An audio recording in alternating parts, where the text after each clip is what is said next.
Сіз білесіз бе, қант бұл заманауи әлемнің ең қауіпті есірткісі. Ол біздің миымызды жаулап алған. Егер сіз дәл қазір қанттан, тәтті сусындардан және ақ наннан небәрі 14 ақ күнге бас тартсаңыз, денеңізде сиқырлы өзгерістер басталады. Бұл жай ғана арықтау емес, бұл мүлдем басқа өмір. Видеоның соңында мен сізге қантқа деген тәбетті бір-ақ күнде қалай басуға болатынын айтамын. Күн сайынғы өзгерістер бірінші және үшінші күндері ол сыну кезеңі. Алғашқы күндері басыңыз ауырып, ашушаң болуыңыз әбден мүмкін. Бұл ағзаның детоксикациясы. Денеңіз қанттың орнына майды жағуды үйрене бастайды. Төртінші және жетінші күндері бет терінің тазаруы. Инсулин деңгейі төмендейді. Беттегі ісіну кетеді. Безеулер кеуіп, теріңіз жылтырай бастайды. Сіз айнадан өзіңізді танымай қаласыз.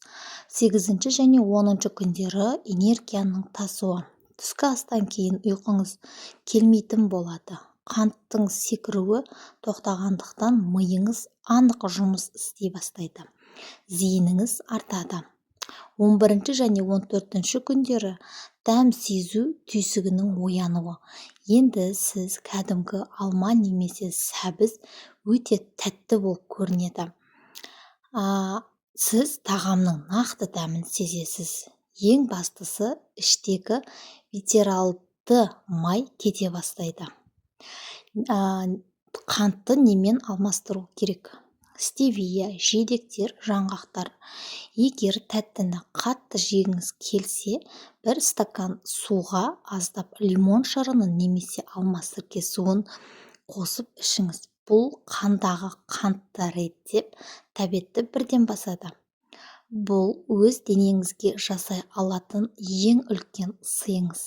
Сіз дайынсыз ба? Бүгіннен бастап 14 күндік челлендж жариялайық. Кім қатысады? Пікірге мен дайынмын деп жаза кетіңіз. Достар, ақпарат пайдалы болса, арнаға жазылып, комментарий жазып, лайк баса кетеміз.